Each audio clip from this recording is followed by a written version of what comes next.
Hello दोस्तों, welcome back to our view novel. यह Soul Land novel की समरी पर बेस्ड पार्ट 55 है। पिछले पार्ट की लिंक नीचे डिस्क्रिप्शन और ऊपर आई बटन में मिल जाएगी। चलिए तो वीडियो शुरू करते हैं। सभी मरने के लिए तैयार होते हैं लेकिन सरेंडर के लिए नहीं, और यह सभी इतनी ज़ोर से चिल्ला रहे होते हैं। यह आवाज़ वुहान एम्पायर के कैंप तक जाती है। विविडोंग सुनते हुए कहती है, वह जैसा चाहते हैं वैसा ही होगा। हुइलियाना अपनी कांपती हुई आवाज़ में बोलती है। हुइलियाना के आंसू निकल रहे होते हैं और पूछती है, टीचर क्या तुमने उसे सच में मार डाला? विविडोंग काफ़ी अच्छे से बोलती है, ना मुझे पता है तुम उसे पसंद करती हो, लेकिन तुम्हें भी समझना चाहिए ऐसा नहीं हो सकता है। वह एक जीनियस था, उसके आगे मैं भी इन्फीरियर थी, लेकिन अब वह मर चुका है। ये तुम्हें एक्सेप्ट करना होगा। मैंने उसकी बॉडी को कुचल दिया है और उसके दिल को भी चकनाचूर कर दिया है। गॉड के रूप में भी उसकी मृत्यु निश्चित है। अब मैं देखना चाहूँगी इस कॉन्टिनेंट में मुझे कौन रोकेगा। तभी एक आवाज़ आती है, यदि तुम मुझे नहीं मारती हो तो मैं तुम्हें रोकूंगी, जो कि क्यान रेनुक्स कह रही होती है। इस पर विविडोंग कहती है, मुझे नहीं पता था तुम भी इतनी एम्बिशियस हो। रेनुक्स इस पर कहती है, यह मेरे लिए इम्पोर्टेंट नहीं है, जो इम्पोर्टेंट है वह यह है, तांगसेन वह एकमात्र व्यक्ति था जिसे मैंने पसंद किया। विविडोंग घूरती हुए कहती है, तुमने भी उसे पसंद किया? क्यान रेनुक्स ने अपनी धुंधली आंखों के साथ तांगसेन के दिल को कुचलते हुए देखा था। तब क्यान रेनुक्स को लगा तांगसेन की बजाय उसका ही दिल कुचल दिया गया था। इससे क्यान रेनुक्स के दिल में जो दर्द हुआ उसने उसकी सांस भी रोक दी होती है। क्यान रेनुक्स केवल खुद के हाथों ही तांगसेन को मारना चाहती थी और विविडोंग से कहती है, मुझे मार डालो, नहीं तो मैं आगे चलकर तुम्हारी दुश्मन होंगी। बोलने के साथ क्यान रेनुक्स की आंखों से आंसू टपकने लगते हैं। इस पर विविडोंग कहती है, तो ठीक है, पहले ठीक हो जाओ फिर लड़ते हैं। तुम्हें याद होना चाहिए राक्षस गॉड 2 ग्रेट किलिंग गॉड में से एक है। जगह जियलिंग पास। इतने समय से शांत डुगोबो भी कहता है, बेकार में मत मारो, यदि हम दुगने भी हो जाएं तो भी उसका कुछ नहीं कर सकते हैं।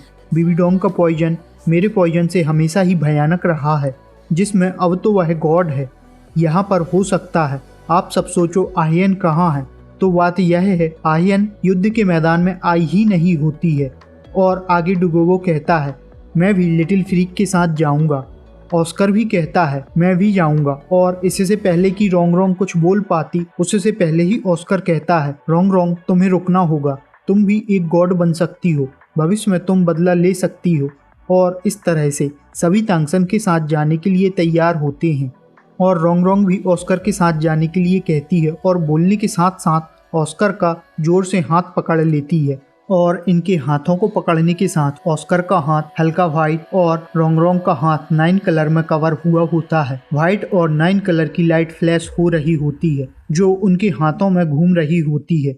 उसी के साथ ऑस्कर ने दीवार से उतरते हुए लोगों को चिल्लाया, कहा रुको, लेकिन किसी ने भी नहीं सुना। लेकिन अगली चीख रोंग की होती है, जिसने सभी के थॉट बदल दिए। थर्ड वेदर को बचाया जा सकता है, ये कुछ शब्द थे, लेकिन ऐसा लगा कि तुरंत ही जियलिंग पास को फ्रीज कर देंगे। साओबू भी अपने खून के आंसुओं के साथ रोंग की तरफ आ जाती है। इस समय रोंग और ऑस्कर सभी का सेंटर पॉइंट बन जाते हैं। अगले ही पल में तांगहाओ भी किसी टेलीपोर्ट होने की तरह ऑस्कर के कंधों को पकड़ते हुए कहता है, तुमने क्या कहा? लिटिल सन को बचाया जा सकता है? ऑस्कर कहता है, हाँ, हमारे पास एक तरीका है। ग्रैंड मास्टर भी लौट आते हैं और एक्साइटेड होते हुए पूछते हैं, कैसे, किस तरह से? और ऑस्कर बताने लगता है, जैसे ही हम सी गॉड आइलैंड से आए होते हैं हम युद्ध में शामिल हो गए, जिससे हमें हमारी लास्ट रेड रिंग की एबिलिटी की सही जानकारी नहीं है। आगे ऑस्कर बताता है, 100,000 ईयर की सोल रिंग में सामान्य रूप से 2 सोल एबिलिटी होनी चाहिए। मेरी 9th ability half again diamond sausage है और रोंग की 9th treasure Peerless God light है। हमारे पास 100,000 ईयर की सोल रिंग में केवल एक ही एबिलिटी है, लेकिन अभी जब मैंने और रोंग ने हाथ मिलाया तो हमने अपनी दूसरी 100,000 ईयर की एबिलिटी को ट्रिगर कर दिया और इसे हम जॉइंट रूप से यूज़ कर सकते हैं। इस पर ग्रैंड मास्टर कहते हैं, फ्यूजन एबिलिटी। तभी तांगहाओ कहता है, तो तुम फ्यूजन एबिलिटी से लिटिल सन को बचा सकते हो, तो फिर किस बात का इंतजार है, अभी शुरू करो। तब ग्रैंड मास्टर तांगहाउ को रोकते हुए मार्शलिंग हॉल में चलने के लिए कहते हैं। सभी लोग पास के अंदर जाने के लिए तांगसन के साथ साथ दौड़ पड़े, लेकिन रोंगरोंग रुक जाती है और अपने पिता को देखने लगती है, जो अभी भी स्वॉर्ड और बॉन अंकल की बॉडी को इकट्ठा कर रहे होते हैं और रोंगरोंग की आंखों में आंसू होते हैं। रोंगरोंग मन ही मन स्वॉर्ड और बॉन ग्रैंडपा से माफ़ी मांगती है कि वह उनकी बॉडी को इकट्ठा नहीं कर सकती है। कुछ ही देर में पूरी जियलिंग पास में जल्दी ही पता चल जाता है कि ऊपर क्या हुआ है। हाल में सारा ही फर्नीचर पहले ही साफ कर दिया गया था। शाओबू तांगसन की बॉडी को हॉल के सेंटर में रखती है। रोंगरोंग और ऑस्कर दोनों तरफ खड़े थे। सभी लोग तांगसन के लिए कोई प्यार, कोई दोस्ती या डर के कारण सभी यही प्रे कर रहे होते हैं तांगसन वापस जिंदा हो जाए। यही नहीं, पूरी मिलियन मैन आर्मी भी मार्शल जी लोंग के साथ और सभी के साथ अपने घुटनों पर होते हैं। रोंगरोंग और ऑस्कर ने एक दूसरे को देखा। उन्होंने किसी से भी नहीं कहा हमें यकीन नहीं है कि हम तांगसन को वापस जिंदा कर सकते हैं। हालांकि उन्होंने किसी से झूठ भी नहीं बोला। इनकी 900,000 ईयर की soul fusion ability light of resurrection है। Soul fusion ability light of resurrection की रिसरेक्शन कंडीशन भी है, जैसे कि मृत्यु 2 घंटों के अंदर हुई हो, बॉडी बिखरी ना हो। इसी के साथ 50% स्ट्रेंथ को रिस्टोर किया जा सकता है। इसके अलावा रोंगरोंग और ऑस्कर 1 महीने के लिए अपनी पावर को लूज कर देंगे। बेशक रोंगरोंग और ऑस्कर की लाइट ऑफ रिसरेक्शन इतिहास में सपोर्ट टाइप एबिलिटी में सबसे पावरफुल थी, या ऐसा भी कहा जा सकता है। रोंगरोंग और ऑस्कर के अलावा यहाँ तक कोई पहुँच ही नहीं सका। इसमें भी कोई शक नहीं है। किसी इंसान के रिजरेक्शन और गॉड के रिजरेक्शन में क्या अंतर हो सकता है, जिससे यह दोनों भी झिझक रहे होते हैं। लेकिन यदि उस समय यह आगे नहीं बढ़ते तो सभी लोगों की बॉडी यहीं कहीं होती। यह सोचते हैं एक इंसान को फिर से जिंदा करने में इनकी पावर 1 महीने के लिए ब्लॉक होती है, तो इन्हें नहीं पता आगे क्या हो सकता है। लेकिन इन्होंने अपनी जान की कीमत में भी इसे करने का फैसला किया। केवल तांगसन के लिए ही नहीं, बल्कि पूरा हेवन ड्यू एम्पायर उनके पीछे था। इसी के साथ रोंगरोंग और ऑस्कर तैयार हो जाते हैं। सबसे पहले शाओबू को अलग करते हैं। शाओबू ने अलग होने से पहले तांगसन को एक सॉफ्ट किस दिया। जब शाओबू ने तांगसन की बॉडी को जमीन पर रखा तो वह कांपने से खुद को नहीं रोक सकी, जैसे कि कोई अजीब एनर्जी एब्जॉर्ब हो रही हो। खासतौर पर जब शाओबू ने किस किया, उसे लगा कि वह आइसी हो गई है। शाओबू की स्किन रेड हो रही होती है, लेकिन सभी का ध्यान तांगसन की ओर होता है, जिससे शाओबू पर किसी ने ध्यान नहीं दिया। शाओबू दूर चली जाती है। शाओबू के अंदर आइसी कोल्ड एनर्जी और तेज होती दिख रही होती है। इसी के साथ शाओबू एक इनडिस्क्राइबेबल स्टेट में पहुंच जाती है। आइसी कोल्ड स्ट्रीम दिखाई दी, जो और पावरफुल होती जा रही होती है। शाओबू ने नहीं सोचा उसके साथ क्या हो रहा है, और ना ही शाओबू ने किसी को आवाज़ दी। ऑस्कर और रोंगरोंग ने एक दूसरे को देखा। धीरे से उनके सोल रिंग दिखाई देते हैं। जैसे ही उनकी लास्ट रेड रिंग दिखाई देती है, सभी का दिल भर आया होता है। दोनों ने ही एक दूसरे को देखा और कहते हैं चलो शुरू करते हैं। ऑस्कर के हाथ पहले से ही सफ़ेद होते हैं और रोंगरोंग का हाथ 9 कलर की चमक से भरे हुए होते हैं।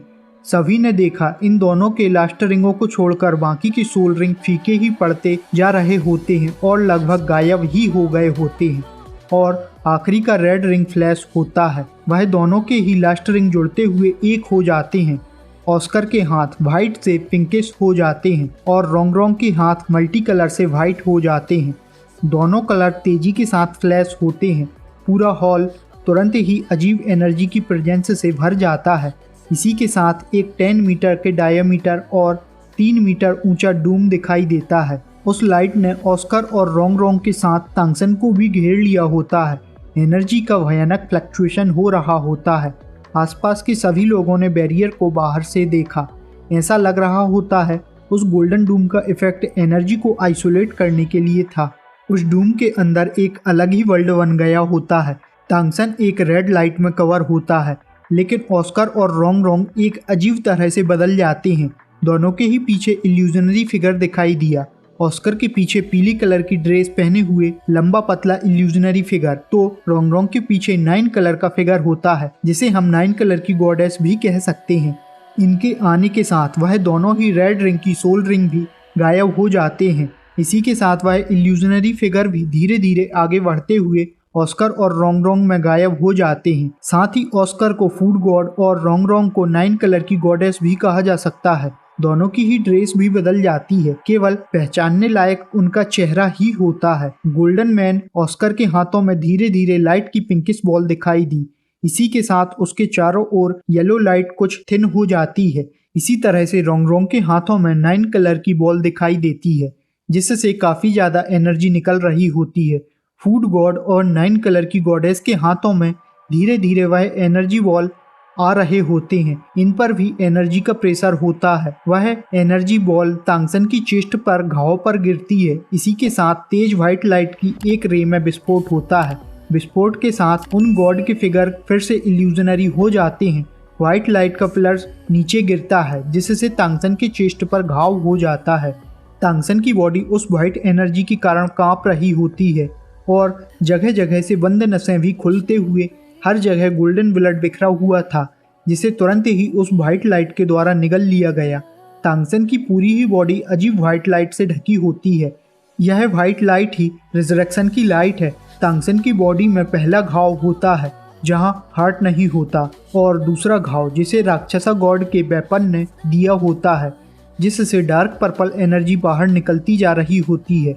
यहीं पर अभी तक साओबू सबसे दूर हटकर उस आइसी कोल्ड रेड एनर्जी के साथ सफ़र कर रही होती है, जिसे साओबू बहुत मुश्किल से सहन कर पा रही होती है, जिससे तांगसन के रिजरेक्शन में कोई समस्या ना हो। अभी तक साओबू पर किसी ने ध्यान नहीं दिया, लेकिन वह रेड लाइट बढ़ती ही जा रही होती है। प्रे कर रहे लोगों में से एक सैनिक चिल्लाया, वह देखो क्या है। सभी यही समझे, यह सी गॉड के रिजरेक्शन की लाइट है। और जैसे ही यह रेड लाइट फैलती है, ऑस्कर और रोंगरोंग को कवर करने वाला डूम भी एक धमाके के साथ ढह गया। सभी घबरा जाते हैं। व्हाइट लाइट पूरे हॉल में फैल जाती है, साथ ही उसमें कोई मूव भी नहीं कर पा रहा होता है। तांगसन के घाव ठीक होने लगते हैं। बीबीडोंग की एनर्जी उस घाव से निकलने के बाद वह ठीक होते हुए पूरी तरह से बंद हो जाता है। अब तांगसन के मेरिडियन और हार्ट का बनाना होता है। अब तक यह दोनों ही कमजोर हो जाते हैं। सी गॉड आइलैंड में भी पता चल जाता है तांगसन अब नहीं रहा, क्योंकि तांगसन ने अपना डिवाइन सेंस वहां पर छोड़ा हुआ था, जो अब नहीं है। जैसे ही 7 गार्डियन समझते हैं, वह भी तुरंत ही 7 प्लेटफार्म पर बैठ जाते हैं। उसी के साथ ब्लू लाइट सभी डायरेक्शन से निकलती है और इसी पल में सी गॉड आइलैंड में 7 अलग अलग जगह से गोल्डन लाइट आसमान की ओर शूट होती है, जो एक होते हुए किसी सूरज की तरह दिखाई देता है।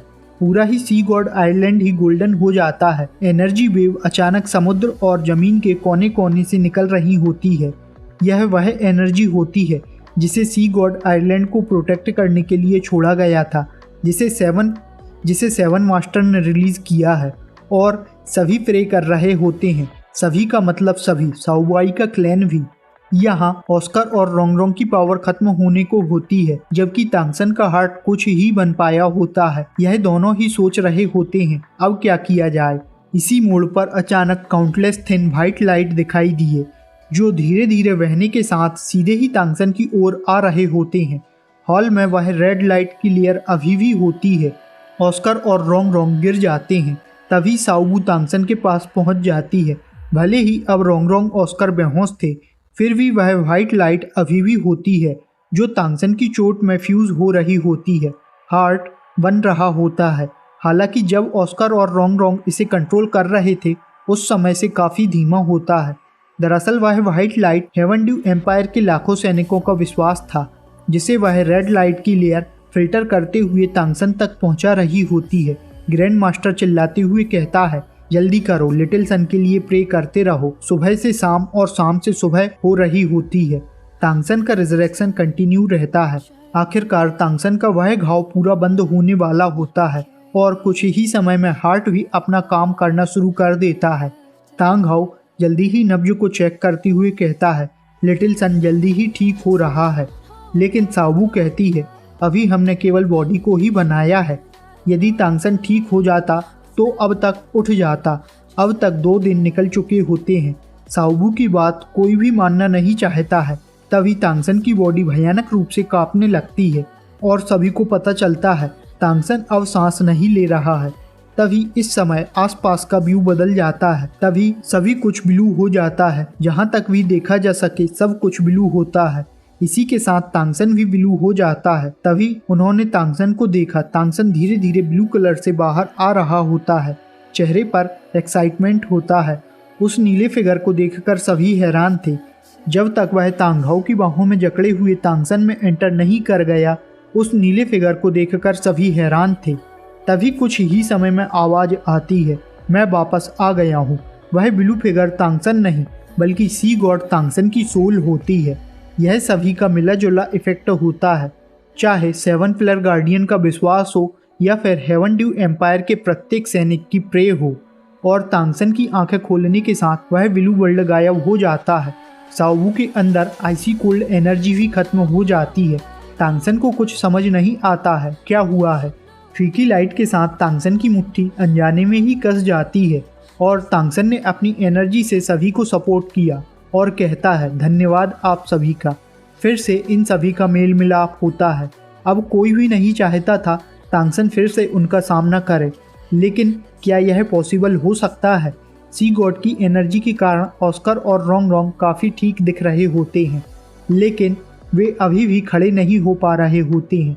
तांगसन ने फिर से उन्हें सी गॉड की एनर्जी से सपोर्ट किया और उनके ठीक होने के साथ हमें पता चलता है अब ऑस्कर और रोंग 1 साल तक अपनी सोल पावर का यूज़ नहीं कर सकते हैं। यह अपने फ्यूजन के साथ गॉड लेवल की पावर को पॉजेस कर सके, जिसके कारण तांगसन की बॉडी बना पाए और ऑस्कर मजाक करने लगता है। बीबीडोंग के 3 दिन के समय के लिए 1 दिन और 1 रात का समय ही बचा होता है और तांगसन आने वाली फाइट के लिए तैयार होने के लिए कहता है।